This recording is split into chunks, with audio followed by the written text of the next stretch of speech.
Hey guys, welcome back to my channel AR anime world. I hope आप सभी लोग बहुत अच्छे होंगे। और आज मैं एक्सप्लेन करने जा रहा हूँ बुक ऑफ एस्पर का एपिसोड 520। और जिन लोगों ने भी चैनल को सब्सक्राइब नहीं किया तो सब्सक्राइब कर लो और बिना किसी देरी के वीडियो को स्टार्ट करते हैं। तो हम लोगों ने पिछले एपिसोड में देखा था जो दोनों टीमें थी वो उस न्यू वर्ल्ड में पहुंच चुकी थी। जो वो दोनों कॉन्ग ब्रदर थे उन्होंने डीमन स्कीमिंग सेक्ट के इथेरियल स्टेज के 6 डिसिपल्स के ऊपर अटैक कर दिया और वो सबके सब बहुत ज्यादा इंजर्ड हो चुके थे। और या फिर ऐसा कह सकते हो कि वो 6 के 6 उन दोनों से हार चुके थे। और अब वो दोनों कॉन्ग ब्रदर जू फैन की तरफ आगे बढ़ रहे हैं। और फिर तभी जो जू फैन होता है वो कहता है, तो क्या अब तुम मेरे पास आना चाहते हो? तुम लोग मेरे पे आने से पहले इन 6 डिसिपल से डील करना चाहते थे। और ये कहकर जू फैन हंसने लगता है। और जो वो दोनों कॉन्ग ब्रदर थे वो लोग कुछ भी नहीं बोल रहे थे और वो लोग जू फैन की तरफ बस आगे बढ़ रहे थे। उनकी आंखों में किलिंग इंटेंट साफ साफ दिखाई दे रहा था जू फैन को मारने के लिए। और जो जू फैन होता है वो भी अपनी सैवेज स्माइल से उनको रिप्लाई देता है कि वो भी उनसे बिल्कुल नहीं डरता और वो भी उनको मार सकता है। और ऑडियंस के लिए ये वही मूवमेंट जिसका कि वो लोग बहुत सब्र से इंतजार कर रहे थे। और जो वैन टाओ और हैन यूनफेंग वो लोग ही बहुत ज्यादा क्यूरियस हो रहे थे जू फैन की फाइट को देखने के लिए। और फिर तभी हमें दोनों कॉन्ग ब्रदर्स की तरफ दिखाया जाता है जो कि जू फैन के बहुत पास पहुंच चुके थे और अपने हाथों को हिलाते हुए कहते हैं, mountain and forest shadow the crushing mountain. और तभी एक बूम से आवाज आती है और तभी जो कॉन्ग सेंग होता है वो जू फैन की तरफ एक येलो स्ट्रेट लाइट शूट करता है। और जो इस अटैक की पावर थी वो इतनी डिस्ट्रक्टिव पावर थी वो किसी भी इथेरियल स्टेज के एक्सपर्ट डिस्ट्रॉय कर सकती थी, उसका नामो निशान मिटा सकती थी। और तभी दोबारा से कोई कहता है, mountain and forest shadow the spreading forest. और इन लोगों ने 2 डिफरेंट अटैक किए थे जू फैन के ऊपर क्योंकि ये लोग थोड़ा सा भी खतरा नहीं लेना चाहते थे। और इन्होंने भी जू फैन के बारे में सुन रखा था कि ये बहुत ज्यादा ही खतरनाक और इसीलिए ये लोग भी थोड़ा सा डर रहे थे। और इन लोगों ने डिफरेंट अटैक्स इसलिए किए क्योंकि इन्होंने अभी तक जू फैन के अटैक को नहीं देखा था और इन्हें नहीं पता था कि जू फैन कितना स्ट्रॉन्ग है। और इसीलिए ये लोग अपनी पूरी कोशिश कर रहे थे जू फैन को एक ही अटैक में मारने के लिए। और फिर हमें उस अटैक की तरफ दिखाया जाता है दोनों जो कि जू फैन के बहुत पास पहुंच चुका और इस टाइम पर जो जू फैन था वो बिल्कुल भी नहीं हिल रहा था, वो बस एक जगह पर शांति से खड़ा हुआ था, वो कोई भी मूवमेंट नहीं कर रहा था। और जो वहाँ की ऑडियंस थी वो कह रही थी आखिरकार जू फैन को क्या हो गया है और आखिरकार क्यों वो ऐसे खड़ा हुआ है। और जो हमने इसके बारे में इतना सुना था क्या वो गलत है और क्या ये इनसे डर चुका है? और तभी जो वो दोनों भाई होते हैं वो लोग कहते हैं, हमें पहले से ही पता था ये कुछ भी नहीं है और अब बस हम लोग इसकी लाइफ लेने वाले हैं। और ये देखो कुछ भी नहीं कर पा रहा है। और ये प्रूफ करता है कि कितने रूमर्स थे वो सब गलत थे। और ऐसा लगता है कि ये डेथ से डर चुका और उसकी वजह से कुछ रिएक्ट भी नहीं कर पा रहा और ये कोई भी एक्सपर्ट नहीं और जैसे ही उन ब्रदर्स का अटैक हिट होने वाला था जू फैन के, तभी जू फैन के अराउंड बहुत ज्यादा ही वाइब्रेशन होने लगता है। और जू फैन के अराउंड 100 मीटर की दूरी जितनी भी चीजें होती हैं सब कुछ डिस्ट्रॉय हो जाता है, सब कुछ पल्वराइज हो जाता है। और 100 मीटर की दूरी पर कुछ भी नहीं बचता है, सब कुछ खत्म हो जाता है। और जब ये वो दोनों लोग देखते हैं तो उन दोनों की आंखें कांप जाती और इस समय मानो कि उनका दिल नीचे गिर चुका हो जो अभी हुआ था उस सबको देखकर कि जू फैन अभी भी वहीं पे खड़ा है और उसे अभी भी कुछ नहीं हुआ है। और वो लोग देखते हैं कि जो उनके अटैक्स थे वो डिस्ट्रॉय हो चुके हैं और वो लोग भी 100 मीटर की रेंज पे खड़े हुए थे। और तभी वहाँ पर दर्द से भरी 2 आवाजें आती और वो दोनों आवाजें आसमान में पूरी गूंज उठी थी। और उसी समय जो जू फैन का हमला था वो खत्म हो चुका और वो लोग बस थोड़ा सा ही लेट थे बाहर निकलने से, बट वो लोग बाहर निकल जाते हैं। बट जो उन दोनों के हाथ थे एक एक कट चुके थे और उन दोनों के ही हाथ एक एक वैनिश हो चुके थे। और जो चीज वहाँ पर बची थी वो था सिर्फ ब्लड और उस पावर की वाइब्रेशन। और ये सब देख के वहाँ पर सभी लोग शॉक हो चुके थे। सभी लोग कह रहे थे कि आखिरकार ये लड़का है। और जो वैन टाओ और जो हैन यूनफेंग था उनकी भी आंखें बाहर आ चुकी थी। और जो एग्जैक्टली डबल ड्रैगन्स थे वो लोग भी ये देख के बहुत ज्यादा ही अमेज्ड थे कि आखिरकार जू फैन ने बिना हिले कैसे मार दिया। और तभी जो जू फैन की राइट आई होती है वो 4 गोल्डन हेलोस में ग्लो होती है। और फिर जू फैन कहता है, divine I of the white 4th stage absolute domain space crusher. और तभी जो वो दोनों ट्विन होते हैं एक दूसरे की तरफ देखते हैं और इस टाइम पर वो दोनों ही बहुत ज्यादा परेशान लग रहे थे। और वो दोनों ही कहते आखिरकार ये हेल है कौन? और तो और सिर्फ इसके स्ट्रेंथ की ही बात नहीं है, इसके पास तो बहुत ज्यादा ही हाई स्किल है। और तभी जो जू फैन होता है वो अपनी राइट आई को बंद कर लेता है और अपने अटैक को रोक देता है। और वैसे ही जू फैन अपने चेहरे पर एक वाइड स्माइल लाता है और उन दोनों के ही सामने जंप कर देता है। और इस समय जू फैन उन दोनों के ही सामने पहुंच चुका था। और इस टाइम पर जो दोनों ट्विन थे वो सोच रहे थे कि वो लोग यहाँ से भाग जाएं। और तभी जो जू फैन का लेफ्ट हैंड होता है वो टर्न हो जाता है ड्रैगन के हैंड में और वो उसी ड्रैगन के क्लोज कॉन्गलिंग को उठा लेता है। और तभी जू फैन की राइट आई दोबारा से फ्लैश और जू फैन यूज करता है वॉइड एनाइलेशन। और वॉइड एनाइलेशन अटैक किया था कॉन्ग सेन के ऊपर। और तभी जो कॉन्गलिंग होता है वो छूट जाता है। और इस टाइम पर ये लोग बहुत ज्यादा ही डरे हुए और इन लोगों ने जितने रूमर्स सुने हुए जू फैन उससे कई गुना ज्यादा बहुत ज्यादा खतरनाक लग रहा था और अब इनके पास कोई भी चांस नहीं बचा। और इस टाइम पर ये लोग रिग्रेट भी नहीं कर सकते थे क्योंकि बहुत ज्यादा लेट हो चुका है और अब इनके पास फाइट बैक करने के अलावा कोई कोई भी चारा नहीं बचा था। और तभी जो कॉन्गलिंग होता है वो चिल्लाते हुए कहता है mountain and forest shadow the spreading forest. और तभी एक और बहुत बड़ा अटैक कॉन्गलिंग जो होता है वो अटैक करता है जूफेन की तरफ। और ये बहुत बड़ा ग्रीन अटैक था जो कि जूफेन की तरफ आ रहा है। और फिर तभी जो जूफेन होता है वो भी यूज करता है wraith style second move ghostly dragon claw.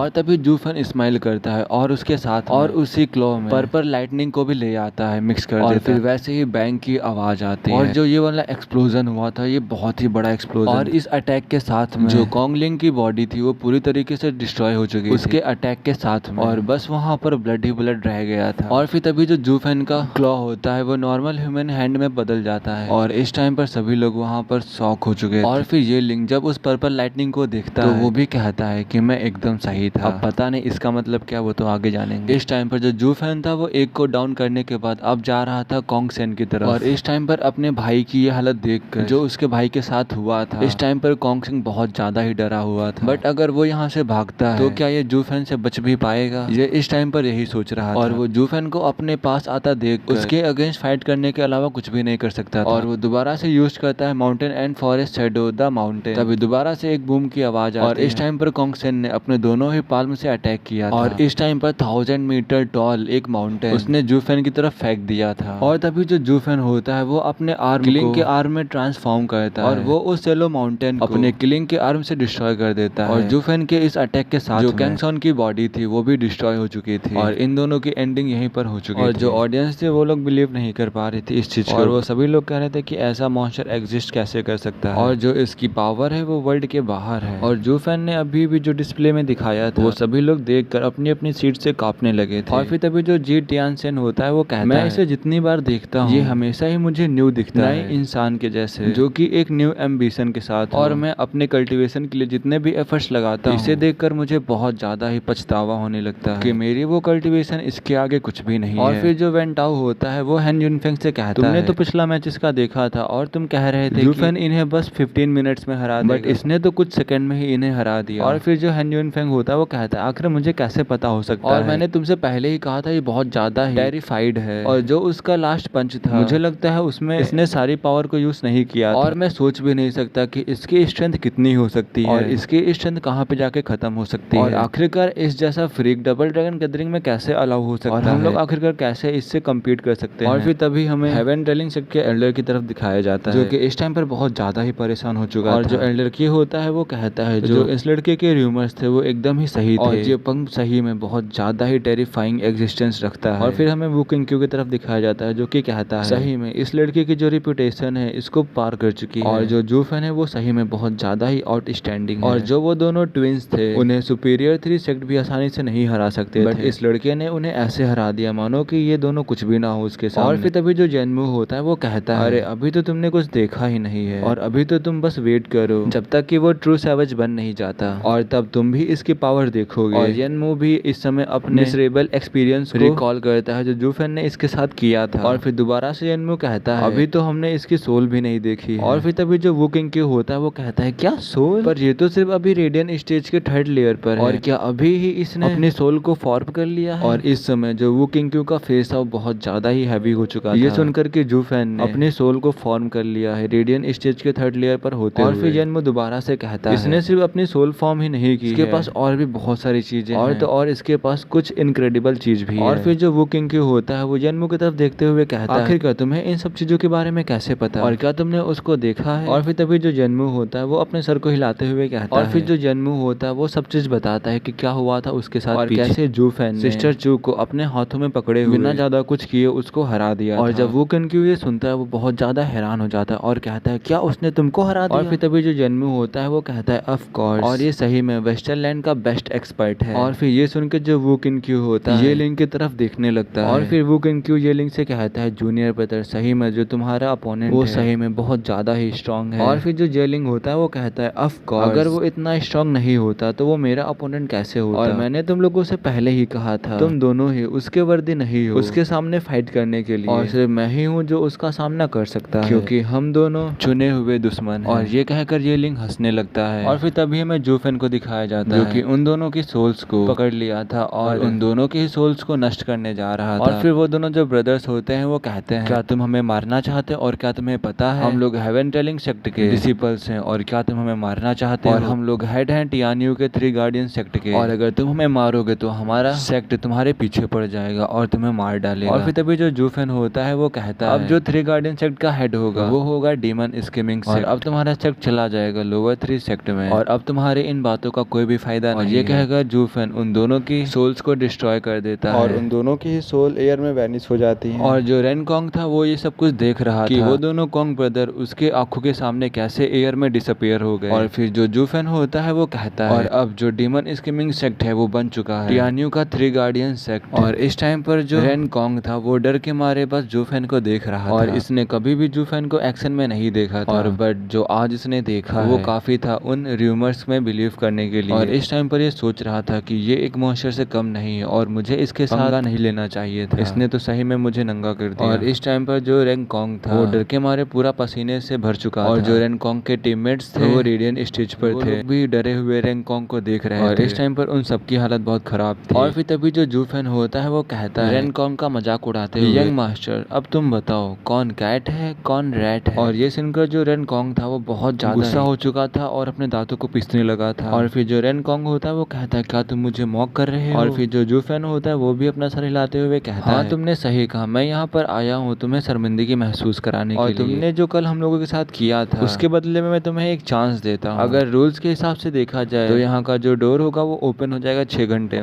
और तुमने ही कहा था कि तुम इस एरिया से क्वाइट फेमिलियर और इस एरिया को अच्छे से जानते हो, और अब मैं तुम्हें चांस देता हूँ, जाओ तुम्हें जहाँ जाना है जाओ और छुप जाओ जाके इन 6 घंटों के लिए। बट अगर तुम हमारे हाथों पकड़े जाते हो तो जैसा कि एक बिल्ली चूहे के साथ करती है मैं भी तुम्हारे साथ वैसा ही करूंगा, और अगर बिल्ली चूहे को पकड़ लेती तो वो इनाम के तौर पर वो चूहे को खा जाएगी। और ये सुनकर जो डीमन स्किमिंग सेक्ट के जितने भी डिसिपल्स थे वो सभी लोग हंसने लगते हैं और कहते हैं जो हमारा स्टीवर्ट जूफेन है वो इसके साथ खेलना चाहता है। हाँ। और जो ऑडियंस होती है वो भी कहती है तो एकदम जन्मू की तरह, और यही तो वे होता है डिमोनिक कल्टीवेटर का। और जितने भी डिमोनिक कल्टीवेटर होते हैं वो सभी सेम होते हैं और उन्हें ये सब करना बहुत पसंद होता है। और फिर तभी जो हेन्यून फैन होता है वो कहता है इसे ही कहते हैं एब्सोल्यूट पावर। और फिर तभी जो जूफेन होता है वो गिनती को स्टार्ट कर देता है 10, 9, 8। और तभी जो रेनकॉन्ग होता है वो एक डायरेक्शन में भागने लगता है, और रेनकॉन्ग भागते हुए कहता है मैं कभी भी अपनी लाइफ में इतना ज्यादा इंसल्टेड महसूस नहीं किया, और अगर चूज करना हो मुझे डिग्निटी और लाइफ के बीच तो मैं चूज करूंगा लाइफ को। और तभी जो जूफेन का काउंट डाउन होता है वो खत्म हो जाता है, और तभी जो क्विलिंग और भी उसके साथी होते हैं वो उसको हंट करने के लिए जाने लगते हैं। और वैसे ही जूफेन स्माइल करने लगता है और सबसे कहता है चलो अब खेल का आनंद लेते हैं, और सभी लोग उसको ढूंढने के लिए जाने लगते हैं। और तभी जो जूफेन होता है वो मुस्कुराता है और वहाँ से गायब हो जाता है। और जैसे ही बिल्ली और चूहे का खेल शुरू हुआ तो वैसे ही उस घाटी में एकदम शांति हो गई। और दोनों जो डोर कीपर्स थे उन्होंने भी अपनी आंखें बंद कर ली थी। और तभी हमें एक हेवन टेलिंग सेक्ट के डिसिपल को दिखाया जाता है जो कि अपनी लाइफ के लिए भाग रहा था। और फिर तभी उसके सामने लूजी आ जाता है जो कि एक ग्रीन कलर का अटैक उसके लेग की तरफ शूट करता है, और वो ग्रीन अटैक उसके लेग में लग जाता है, पर वो जो अटैक था वो एक पॉइजन। और तभी जो लूजी होता है वो कहता है भागो, तुम्हें जितना भागना हो भागो, तुम जितना ही तेजी भागोगे उतना ही ये पॉइजन फैलेगा। तभी वो पॉइजन बहुत जल्दी जल्दी फैलने लगता है। तो इसकी वजह से जो वो लड़का होता है वो उस लेग को काट देता है। फिर जो लूजी होता है वो धीरे धीरे उसके सभी पार्ट्स पॉइजन का अटैक करने लगता है, और ऐसे ही वो लड़का अपने सभी